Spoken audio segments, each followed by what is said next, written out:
10th പ്രിലിംസിൽ current affairs ഭാഗത്ത് ചോദിക്കാൻ സാധ്യതയുള്ള ടോപ്പിക്കാണ് ആർടെമിസ് 2. അതിലേറ്റവും പ്രധാനപ്പെട്ട ചോദ്യങ്ങൾ നോക്കാം.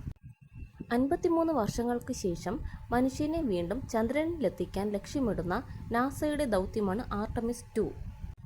ആർടെമിസ് 2 മിഷൻ വിക്ഷേപിക്കപ്പെട്ടത് ഏപ്രിൽ 1, 2026 ഇന്ത്യൻ സമയം 4:04 AM ഏപ്രിൽ 2, 2026. വിക്ഷേപണ rocket space launch system SLS, ബഹിരാകാശ പേടകം ഓറിയോൺ ബഹിരാകാശ പേടകം. ഓറിയോൺ ബഹിരാകാശ പേടകത്തിന് ദൗത്യ അംഗങ്ങൾ നൽകിയ പേര് ഇൻ്റഗ്രിറ്റി. വിക്ഷേപണ സ്ഥലം കെന്നഡി സ്പേസ് സെന്റർ. ദൗത്യത്തിന്റെ കാലാവധി 10 ദിവസം. ആർടെമിസ് 2 മിഷൻ കടലിൽ പതിച്ചത്, അതായത് സ്പ്ലാഷ് ഡൗൺ ചെയ്തത് ഏപ്രിൽ 10, 2026 സാൻ ഡിയാഗോ തീരം, പസഫിക് സമുദ്രം. യാത്രയിൽ ചന്ദ്രോപരിതലത്തിൽ നിന്നും ഏകദേശം 6545 കിലോമീറ്റർ ദൂരം അടുത്തുവരെ ഓറിയോൺ ബഹിരാകാശ പേടകം എത്തിച്ചേർന്നു.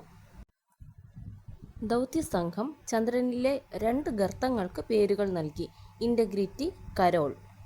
Thank you. Follow for more.